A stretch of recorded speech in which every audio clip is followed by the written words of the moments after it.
बिस्मिल्लाहिर्रहमानिर्रहीम। अस्सलाम नाज़रीन, आप देख रहे हैं बदलो और मेरा नाम राय साकिब है। नाज़रीन, आज बहुत बड़ी डेवलपमेंट आई है। पाकिस्तान तहरीक इंसाफ ने जहां अपनी एहतजाजी स्ट्रेटजी जो है उसको फाइनलाइज करके इमरान खान साहब के सामने रख दिया है, उसी तरह साथ ये खबर आई कि इमरान खान साहब के दोनों साहबजादे कासिम साहब और सुलेमान साहब इस एहतजाजी तहरीक का हिस्सा बनने जा रहे हैं। और ये डायरेक्टली कॉन्फर्मेशन आई है अलीमा खानम साहिबा से। उन्होंने एक जुमला बड़ा जो इस्तेमाल किया इस सारी कॉन्वर्सेशन के अंदर कि हमने इमरान खान साहब से इजाज़त नहीं मांगी कि आपके बेटे इस एहतजाज में शिरकत के लिए पाकिस्तान आ रहे हैं। हमने उनको बता दिया है कि कासिम साहब और सुलेमान साहब पाकिस्तान आके इस एहतजाज का हिस्सा बनने जा रहे हैं। इसको इंटरनेशनल मीडिया कैसे देखेगा? It's going to be a huge development और आप विटनेस करेंगे इन डेज टू कम अगर कासिम और सुलेमान साहब पाकिस्तान तहरीक इंसाफ के एहतजाज में शिरकत के लिए आ जाते हैं। नंबर 2, आज हमारे काफ़ी सारे यूट्यूबर्स जो हैं उनके चैनल ब्लॉक कर दिए गए पाकिस्तान में अदालती हुक्म के बाद। सवाल ये उठता है कि क्या आपने किसी यूट्यूबर को बुलाया, क्या आपने उनका व्यू पॉइंट जानने की कोशिश की कि आप उन्होंने कौन सी ऐसी हरकत की थी कि आप उनके चैनल ब्लॉक करने जा रहे हैं? एटलीस्ट बुलाकर एक दफ़ा पूछ लेना चाहिए था। FIR ने लिस्ट दी, दरखास्त की, कुछ कंटेंट ऑब्वियसली जज साहब के सामने रखा होगा और उसके बाद जज साहब ने अब्बास साहब ने हुक्म दे दिया कि जनाब इनके चैनल्स ब्लॉक कर दिए जाए। नाज़रीन, इसी सारी सूरत हाल पर बात करने के लिए पाकिस्तान तहरीक इंसाफ के सीनियर रहनुमा जनाब रऊफ हसन साहब ने हमें ज्वाइन किया। रऊफ साहब, अस्सलाम वालेकुम सर। जी वालेकुम अस्सलाम सर, कैसे मिजाज हैं? खैरियत से आप? शुक्रिया, थैंक यू वेरी मच। आप कैसे हैं? अल्हम्दुलिल्लाह सर, अल्हम्दुलिल्लाह। सर, इमरान खान साहब ने 10 मुहर्रम के बाद पाकिस्तान तहरीक इंसाफ को एहतजाज का कहा था। सर, कुछ चीज़ें फाइनलाइज हो चुकी हैं, कोई स्ट्रेटजी बना ली गई है? जी, खान साहब की इंस्ट्रक्शंस जो आज पहुंची हैं जी, उनके मुताबिक तहरीक का आगाज इमीडिएटली फौरन किया जाएगा जी और 5 अगस्त को, which is about less than a month जी अवे, वो अपने पीक को पहुंचेगी जी। ये उनकी इंस्ट्रक्शंस आज आई हैं। सो उसके मुताबिक मीटिंग होगी और फाइनलाइज कर लिया जाएगा कि किस तरीके से इसको आगे बढ़ाना है जी। बाकी तो उसके जो ओवरऑल खदो खाल जो है वो साकिब साहब वो तय हो चुके हुए हैं। किस तरीके से करना है वो बिल्कुल मौजूद है। और वो इमरान खान साहब को इन्फॉर्म कर दिया गया, अपडेट कर दिया गया उन पे? जी, खान साहब को बताया गया है, जिसके बाद उन्होंने ये तारीख का उन्होंने दिया है और बताया है कि इसको शुरू कीजिए, कंटिन्यू कीजिए और 5 अगस्त को ये अपने पीक तक पहुंचेगी तारीख। सर, आई थिंक सबसे बड़ी पॉलिटिकल डेवलपमेंट जो रिसेंट हुई है वो ये आज खबरें आ रही हैं कि इमरान खान साहब के साहबजादे खुद इस एहतजाज में शरीक होने या इसको लीड करने पाकिस्तान आ रहे हैं। Sir, can you confirm that? जी, लीड करने तो नहीं आ रहे जी, मैं सिर्फ उसको करेक्ट कर दूं। वो इसमें एहतजाज में शिरकत के लिए आ रहे हैं जी। वो पहले वो उनका ट्रैवल, वो निकलेंगे लंदन से और अमेरिका जाएंगे और अमेरिका से वो पाकिस्तान आएंगे और एहतजाज में शिरकत करेंगे। और सर, जितना टाइम ये एहतजाज कंटिन्यू रहेगा, they will be part of it. मैं इस वक्त कुछ नहीं कह सकता। इस वक्त हमारे पास जो इन्फॉर्मेशन है वो ये है कि जी वो पाकिस्तान पहुंच रहेंगे और एहतजाज में शिरकत करेंगे। अब एहतजाज कब तक जारी रहता है, क्या उसके नताइज निकलते हैं, सारा कुछ उसके ऊपर डिपेंड करेगा कि उनकी, लेकिन उनकी शिरकत जो है बजाते खुद एक बहुत बड़ा है। और देखिए, खान साहब के साथ अभी जो आज पता चला है कि उनको पिछले एक हफ्ते में टोटल आइसोलेशन में रखा गया है। उनको ना अखबार दिया गया है, ना टेलीविजन दिया गया है। 22 घंटे से 23 घंटे वो कमरे में बंद रखा जाता है, उस 7x8 होल में। आइन और कानून के तकाजे जो उसके मुताबिक जो उनके राइट्स हैं वो डिनाई किए गए हैं। जो जेल मैनुअल के तहत जो राइट्स हैं वो डिनाई किए गए हैं। जो अदालती अहकामात के बावजूद ये जो राइट्स हैं इनको डिनाई किया जाता रहा है। सलमान और कासिम के साथ उनकी जो बातचीत थी, जिसके बारे में भी कोर्ट ने ऑर्डर किया हुआ था, वो भी नहीं बातचीत करवाई गई। काफी हफ्ते गुजर चुके हुए हैं। और इसके अलावा जो हमारे लोग हैं, सियासी कायदीन जो हैं, उनकी मुलाकात को 30 एक हफ्ते हो चुके हुए हैं। और वकला जो है वो भी अपनी चुनाव के वकला जो है, उन तक सारे वकला जिनकी लिस्ट जाती है और जिसके बारे में फिर कोर्ट ने अहकाम जारी किए हुए हैं, उनकी मुलाकात नहीं कराई जाती। बहनों को आपको पता है कि अलीमा बीबी को मुलाकात नहीं करने दी जाती। तो ये पिक एंड चूज है, सारा कुछ है जिसमें आइन, कानून, इंसानियत, अखलाकियात, कोर्ट्स, अदलिया, सब कुछ जो है उसकी धज्जियां बिखेरी जाती हैं। और ये कब तक चलेगा ये नहीं समझ आ रही। सर, यहाँ पे तो इंपॉर्टेंट इसलिए ये सवाल ज्यादा हो जाता है कासिम और सुलेमान साहब वाला, if they come Pakistan and they become part of this protest, तो ये इंटरनेशनल मीडिया और इसको इंटरनेशनल हाइप भी बहुत मिलेगी इस सारे मैटर को। जी, बहुत कुछ होगा, बहुत कुछ फर्क पड़ेगा इससे। मैं कहता हूँ, बिल्कुल आपसे एग्री करता हूँ कि this is a very critical step which is going to be taken. लेकिन प्रॉब्लम ये है कि मैं आज भी एडवोकेट करता हूं कि जी बातचीत जो है वो उसके जरिए इस मसले को हल कर लेना चाहिए, क्योंकि ये मसला जो है अब और ज्यादा तक इस तरीके से लिंगर नहीं कर सकता। वो एक होती है, एक लाइफ साइकिल होता है। अब मेरा ख्याल है कि ये अब जो खान साहब की जो कैद है वो अपना लाइफ साइकिल कंप्लीट कर चुकी हुई है, बल्कि उससे भी बहुत आगे बढ़ चुकी हुई है।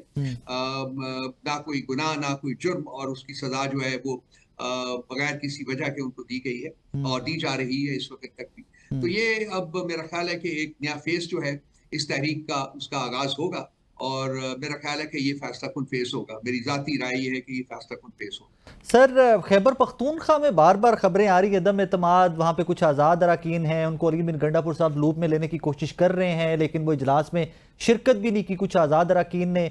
कुछ है थ्रेट पाकिस्तान तहरीक इंसाफ की गवर्नमेंट के लिए, केपी के? कल रात को हमारी मीटिंग हुई थी जी, उसमें ये सारा कुछ डिस्कस हुआ है, लेकिन मुझे तो बिल्कुल इसका कोई शायबा भी नजर नहीं आता कि ये हुकूमत को गिराने का, जहां तक उनकी इंटेंशंस का सवाल है उस बारे में कोई शक कुछ बात नहीं है हमारे जहनों में कि वो हत्तल वसा कोशिश करेंगे कि हमारी हुकूमत जो है वहां वो डिसमेंटल करें और वो अपनी पसंद की हुकूमत लाएं और फिर अपनी पसंद के फैसले करें। माइंस एंड मिनरल्स का बिल जो है उसका पास ना होना एक बहुत बड़ा इनके लिए सेटबैक है। और ये इसके साथ साथ और जो फाटा को का इंतजाम है उसको रिवर्स करने का जो प्रोसेस है या जो इनकी इंटेंशंस है वो भी इसीलिए हैं कि उसके बाद फेडरेशन अपने कंट्रोल में लेके अपनी पसंद के वहां फैसले करके अपनी पसंद के इकदाम करेगी। तो मेरा ख्याल है कि इसके रास्ते में केपी हुकूमत के अलावा केपी के अवाम जो है वो भी बहुत बड़ी रुकावट बनेंगे। इतनी आसानी से ये बिल्कुल मामला जो है वो उनकी मर्जी के मुताबिक हल नहीं हो सकेगा।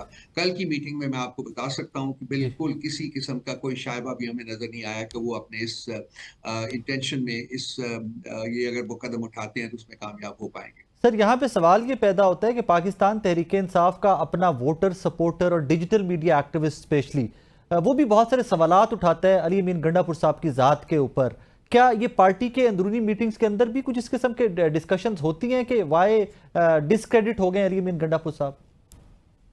देखिए, दो बातें हैं। एक तो ये कि मैं पब्लिक फोरम के ऊपर इंडिविजुअल्स के बारे में बात करना जो है उससे एतराज करूंगा, मैं नहीं करूंगा। लेकिन ये बात मैं जरूर आपके साथ शेयर कर सकता हूँ। साकिब साहब के एक मैसिव किस्म की डिसइंफॉर्मेशन कैंपेन जो है वो लॉन्च की गई है। ये आपको हमारा सोशल मीडिया के नाम से जो बात करते हैं शायद वो हमारा सोशल मीडिया नहीं है, वो टाउट्स का मीडिया है जो कि इन्होंने छोड़े हुए हैं पाकिस्तान पार्टी में डिसयूनिटी एंड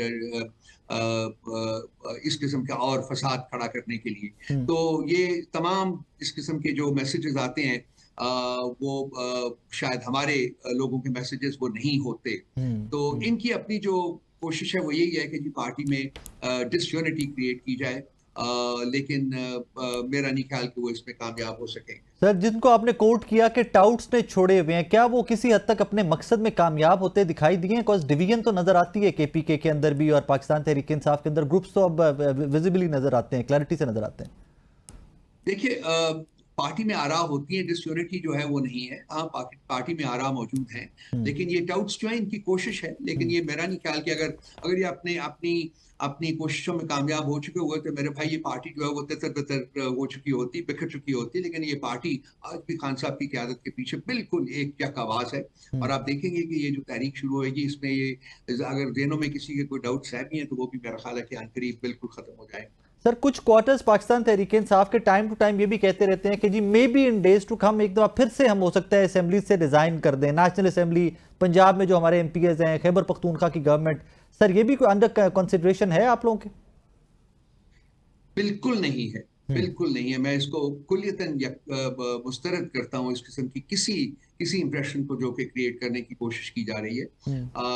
हम असेंबलियों में बैठे रहेंगे, बिल्कुल हम असेंबलियों में अपना रोल अदा करते रहेंगे। अपनी जद्दोजहद जो है वो असेंबलियों के अंदर भी शुरू करेंगे। जिस तरीके से अदलिया के महाज के ऊपर और अब ये मूवमेंट के कॉन्टेक्स्ट में जो कुछ हम कर रहे हैं वो हम असेंबलीज के अंदर भी अपनी जद्दोजहद जो है उसको जारी रखेंगे। सर, आज आपने देखा होगा कि पाकिस्तान के कोई 27 के करीब यूट्यूब चैनल्स हैं, जिनमें से काफ़ी सारे यूट्यूबर्स तो पाकिस्तान से बाहर रहते हैं।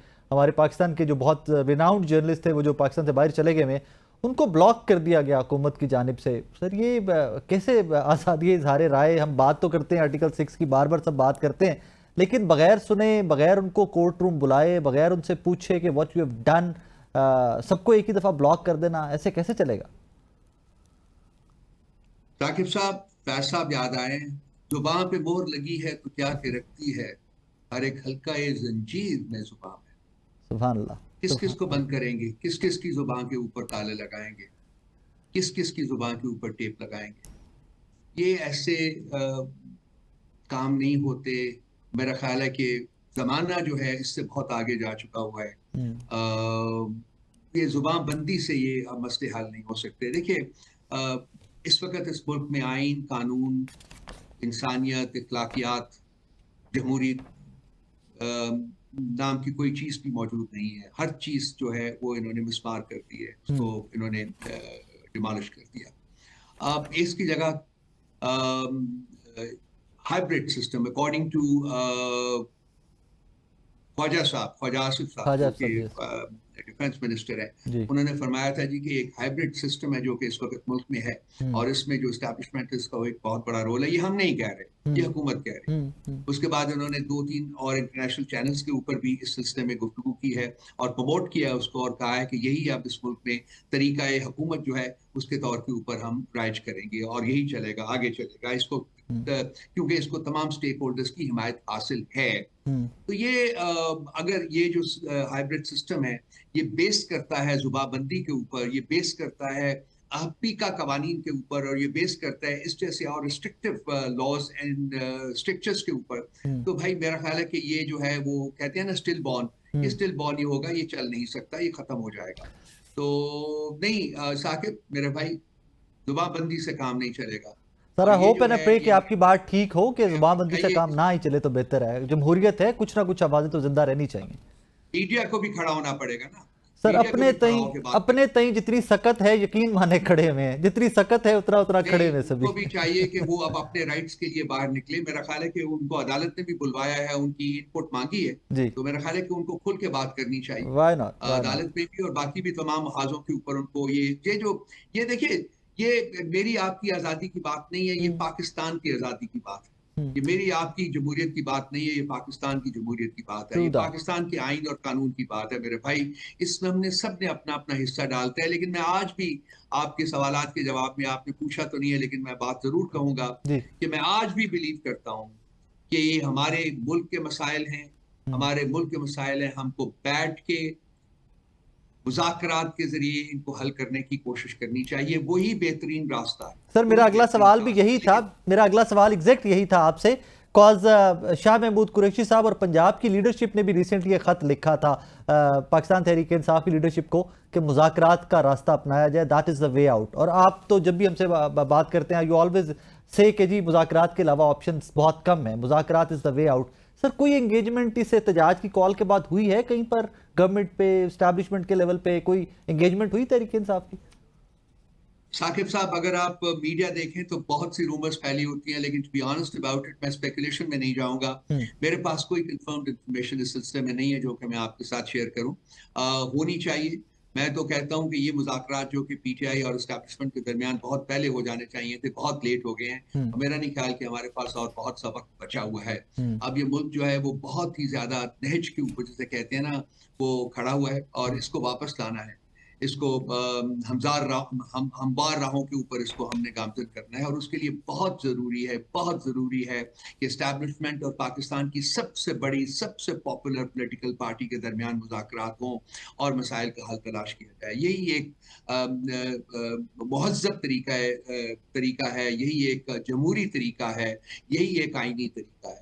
मार्जिन्स मौजूद है। बट सर, वी हैव मेरा ख्याल है कि विटनेस्ड ना, सबको अपनी आना, माजी में वी हैव विटनेस्ड रऊफ साहब कि आप लोगों की एंगेजमेंट तो होती रही एस्टैब्लिशमेंट से इन द पास्ट। ये वो होती रही, नहीं होती रही। बेसिकली मैं फील करता हूँ कि इस सिलसिले में अना, अपनी जाती अना जो है उसको मारना पड़ेगा, अपने आप को मारना पड़ेगा, और पाकिस्तान की बेहतरी और पाकिस्तान के मुस्तकबिल का सोचना पड़ेगा और बैठना पड़ेगा। इसके अलावा कुछ चारा नहीं है। मैं आपको फ्रेंकली बता रहा हूँ, क्योंकि ये मूवमेंट जो है अब ये हुकूमत ने तमाम हथकंडे इस्तेमाल करके देख लिया है, लेकिन जो अवाम है वो आज भी पीटीआई के साथ है। अवाम पाक पीटीआई रऊफ साहब, के अगर साथ इसी में इमरान खान साहब, में बिल्कुल कोई फर्क नहीं। रऊफ साहब अगर इसी में इमरान खान साहब को भी रिक्वेस्ट की जाए कि एक कदम आप भी पीछे हटिए तो कोई मामलात आगे चल सकते हैं, तो डू यू थिंक वो एक कदम पीछे हटने को तैयार हैं? देखिए बातचीत शुरू तो करें ना जी। देखिए जब बातचीत आती है ना, शुरू होती है, तो फिर गिव एंड टेक होता है। फिर एक कदम कोई दूसरा आगे बढ़ता है, एक कदम आगे बढ़ते हैं, एक कदम दूसरा पीछे हटता है, एक कदम आप पीछे हटते हैं। तो फिर वो एक कंसेंसस जो है वो बिल्ड किया जाता है, मिनिमम कंसेंसस जो होता है। उसके बाद वो बातचीत जो है वो कामयाबी की तरफ गामजद होती है। तो ये सारी चीजें जो है, ये मुज़ाकराती टेबल के ऊपर ही बात डिस्कस होनी चाहिए, जहां लचक तो दिखानी पड़ेगी, सबको दिखानी पड़ेगी। मैं बहुत खुल के बात करता हूँ आपके साथ साकिब, जी जब भी बैठता हूँ। जी जी, ऐसे ही लचक सर। तो दिखानी पड़ेगी। लचक दिखाने के बाद बगैर मुज़ाकरात का कोई भी मुज़ाकरात कामयाब नहीं हो सकते। यहाँ कोई विक्टर एंड वैंक्विश्ड की मुज़ाकरात नहीं है। यहाँ दो इक्वल्स के मुज़ाकरात है, रऊफ साहब, बराबरी के मुज़ाकरात है, रऊफ साहब, बराबर के। Thank you very much for time sir, बहुत शुक्रिया आपके वक्त का। नाज़रीन, रऊफ हसन साहब हमारे साथ मौजूद थे एंड जिस तरह उन्होंने खुद भी फरमाया, as a matter of fact कि हमारे शो में जब भी रऊफ साहब होते हैं बड़ी खुल के गुफ्तगू करते हैं, जो उनका व्यू पॉइंट है वो स्ट्रेट हमारे सामने आपके सामने रखते हैं। आज भी रऊफ साहब इस चीज़ के ऊपर, जबकि एहतजाज की कॉल आ चुकी, प्रेपरेशंस फाइनल हो चुकी पाकिस्तान तहरीक इंसाफ की, रऊफ साहब आज भी इस चीज़ के ख्वाहिशमंद हैं कि मुज़ाकरात किए जाए। और आप किसी भी जी शऊर से इस मुल्क के अंदर बात कर लीजिए कि मौजूदा हालातों वाक़यात, मौजूदा केओटिक सर्कमस्टांसिस से जान छुड़वाई कैसे जा सकती है, आपको सब लोग एक ही बात करेंगे, establishment, political parties, PTI specifically, everyone needs to sit together. जब तक इकट्ठे नहीं बैठ सकते, कोई भी एक फैक्टर, कोई भी एक फ्रीक इकट्ठे जब तक नहीं बैठता है मुज़ाकरात के टेबल के ऊपर, पाकिस्तान को इस भंवर से निकालना as a matter of fact मेरे नज़दीक, दैट्स माई पर्सनल ओपिनियन, बहुत मुश्किल काम है। नाज़रीन, रऊफ हसन साहब की गुफ्तगू सुनी। अब हमें ज्वाइन किया है मुस्लिम लीग नून की रहनुमा मोहतरमा उज़मा कारदार साहिबा ने, और अमजद अली न्याई साहब पाकिस्तान तहरीक इंसाफ के सीनियर रहनुमा हैं। ज़रा कुछ बात करते हैं एहतजाज की, और नंबर 2 जो आज काफ़ी सारे यूट्यूबर्स के चैनल्स ब्लॉक कर दिए गए पाकिस्तान में, ज़रा उसके ऊपर भी बात करते हैं। शुरा के बाद इमरान खान साहब ने एहतजाज की कॉल दे रखी थी, क्या कोई प्लानिंग हो गई है, कोई हतमी लाहे अमल बना लिया आपकी जमात ने? बिस्मिल्लाह रहमान रहीम। उसके लिए अपना शायद भाई हमारे खान साहब ने जो हमें तारियां कही हैं वो अल्हम्दुलिल्लाह जारी है। उसके लिए तमाम जो हमारे वर्कर्स हैं वो अल्हम्दुलिल्लाह बहुत चार्ज्ड हैं, और हर सतह पे जो है वो चीज़ें जो है वो रेडी की जा रही हैं। और इंशाअल्लाह ताला आपको ये जो तहरीक है ये बहुत मुनज़्ज़म अंदाज से और पीसफुल माइंड के साथ जो है वो चीज़ें आपको ग्राउंड पे नजर आएंगी, क्योंकि हम एक पॉलिटिकल पार्टी हैं, और पॉलिटिकल पार्टी जो है वो अपने एक विजन के साथ आती है। और हमारा एक विजन है कि पाकिस्तान के अंदर जो है वो ला इलाहा इल्लल्लाह की जो हम हकीकी आज़ादी है उसकी तरफ बढ़ सके, और पाकिस्तान के अंदर रूल ऑफ लॉ हो। असल बुनियादी मकसद ये है, वरना मतलब उसके लिए कई लोगों ने तो कई एनआरओ भी लिए, एनआरओ 1 लिया, 2 लिया, 3 लिया, लेकिन हम उस पर बिलीव नहीं करते। हम बिलीव करते हैं पाकिस्तान के अंदर रूल ऑफ लॉ पे और कॉन्स्टिट्यूशन ऑफ पाकिस्तान पे, जो असल जो 73 का है उस पे हमारा बिलीव है। और पाकिस्तान की सलामती के ऊपर, पाकिस्तान की सॉवरेनिटी के ऊपर हमारा फोकस है, इकोनॉमी के ऊपर फोकस है। तो ये बुनियादी वजह है जिसके लिए हम ये तहरीक चला रहे हैं। और हम कोई एनआरओ नहीं चाहते, हम कोई कि वो कहते हैं ना कोई बैकडोर चैनल, ये नहीं चाहते कि हमें एनआरओ दिया जाए और हमें आज़ाद किया जाए। हम तो चाहते हैं हमारे केसेस को जो है वो कोर्ट्स मेरिट की बुनियाद पे देखें। लेकिन अमजद साहब, जब आप लोग कहते हैं कि एस्टैब्लिशमेंट से मुज़ाकरात करेंगे, वहां से इंप्रेशन यही जाता है ना कि बैकडोर मामलात ही तय करना चाहते हैं आप लोग। शायद यही तो गलतफहमी है, और जो मिसकैलकुलेशन करते हैं लोग पॉलिटिकली। हम चाहते हैं कि हमारे जो मुज़ाकरात हैं वो इस सतह के होने चाहिए जहाँ पे कोई फैसला कौन हो, जो फैसला साज लोग जो है वो कर सकें मुज़ाकरात। ये गुफ्तन, नशिस्तन, बर्खास्तन, इससे देखें इंप्रेशन क्या आता है, यही आता है कि जी आप अपने लिए कोई एनआरओ ढूंढ रहे हैं। हम जब खुल के बात करते हैं, जिसको इंटरपेट जो है वो किसी और नजरिए के साथ ये बयानियां बनाने की कोशिश की जा रही है, वो नहीं है। देखें अभी अमेरिका के अंदर जब वहां पे मुलाकात होती है, बड़ी शख्सियत वहां पे जाते हैं, इदारे की तरफ से, तो उसने किसके साथ मुज़ाकरात किए हैं, आसिम मुनीर साहब किसके से। साथ बातचीत की है? आसिम तो मुनीर वो साहब से। देखें, हमारे बयानिए को तकवीयत मिलती है कि देखें उन्होंने समझा ही नहीं है कि ये तो फॉर्म 47 की गवर्नमेंट है और इसके चलाने वाले भी वही है। तो इसका मतलब है हमें उनसे बात करनी चाहिए जो इख्तियार रखते हैं। तो इसीलिए जब हम बात करते हैं कि जी हम तो उन लोगों से बात करेंगे जो इख्तियार रखते हैं, वो कोई भी है, तो उसको जनाब कहते हैं कि जी आप चलें तो जरा फिर उज़मा साहिबा से भी एस्टेब्लिशमेंट मैं के इसी साथ का बात जवाब ले करना लूं। उज़मा साहिबा, ये बात तो ठीक है ना, ये इनके बयानिए को, पाकिस्तान तहरीक-ए-इंसाफ के बयानिए को तकवीयत मिली आसिम मुनीर साहब की डोनाल्ड ट्रंप से मुलाकात के बाद, कि शायद आप लोग तो मुलाकात भी नहीं करवा सके थे इमरान खान साहब से, उनकी अपनी पार्टी की तहरीक-ए-इंसाफ की, और राना सनाउल्लाह साहब ने बरमला उसका एतराफ़ भी किया कि मुलाकात नहीं करवा सके। तो फिर पॉलिटिकल सोल्यूशन क्या है कि आप सारी सियासी जमातें इकट्ठी बैठे या ये एस्टैब्लिशमेंट से ही बात करें? पॉलिटिकल सोल्यूशन क्या नजर आता है आपको? उज़मा साहब, मुझे सुन पा रही हैं आप? अच्छा, आप जी मुझसे जी पूछ रहे हैं जी जी। जी जी जी। बिस्मिल्लाहिर्रहमानिर्रहीम। बहुत शुक्रिया, आपने मुझे इनवाइट किया। देखें, बात सारी ये है कि जो एक जमहूरी सोच होती है ना, वो कभी भी मुज़ाकरात के दरवाजे वहाँ पे बंद नहीं करते। नून लीग एक जमहूरी पार्टी है और आपको पता है पहले भी हमने, हमारी सारी टॉप लीडरशिप जो थी मुज़ाकरात के लिए बिल्कुल बैठी रही और ये सब भाग गई वहाँ से। अब इनका प्रॉब्लम ये है कि ये बैकडोर से आने की कोशिश कर रहे हैं और इनको एनआरओ चाहिए। अब आप लोग भी बार बार बैकडोर ये से आए थे उज़मा साहिबा? जी आप लोग भी बैकडोर से आई थी पीएमएलएन भी? बिल्कुल भी नहीं, हम तो अवाम का मैंडेट लेके आए वो ख्वाजा आसिफ साहब और कहते हैं ना, इलेक्शन के थ्रू। ख्वाजा आसिफ साहब कहते हैं ना कि वो 19 में ही हमें कहा गया था पहले पंजाब ले लो बाद में वफाक दे देंगे। देखिए, ये हमारा वो हिसाब नहीं था जो आरटीएस में उंगली थी और 60 सीटें लेके तो ये लोग इन्होंने गवर्नमेंट फॉर्म नहीं, कर ली मैं थी। ख्वाजा हम साहब की वैसे नहीं है, स्टेटमेंट की बात हम कर रहा हूँ, मैं ख्वाजा साहब की अवाम का स्टेटमेंट की बात कर मैंडेट रहा हूँ। लेके आए हैं। अवाम का मैंडेट लेके आएंगे जो हर वक्त ये गिरदान करते रहते हैं ना 45 47 की। इनसे ये तो पूछे कि उजरदारियां कितनी है टोटल? 37 है। 37 है सिर्फ, और उसमें से भी 12 नून लीग की हैं। उज़मा तो साहिबा, इन्होंने उसमें तो डिटेल में 295 जाने की को जरूरत ही नहीं है ना, वो तो डॉक्टर यास्मीन राशिद साहिबा वाला हल्का एक जो है 295 के हाउस 45 को 47 देख लें तो वही से काफी है। कमाल बनाया हुआ है। तो जी। ये इन लोगों का, इन लोगों की अब किस्मत में रोने धोने के अलावा कुछ नहीं है।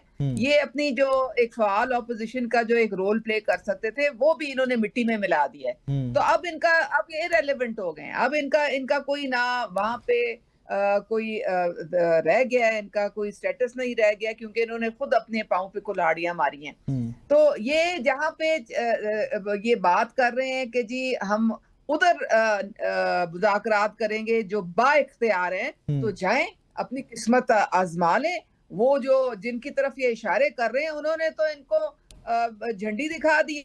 उन्होंने कहा जी हमारा कोई लेना देना नहीं है सियासत के साथ। आपने अगर कोई बातचीत करनी है तो जाके सियासी लोगों से करें।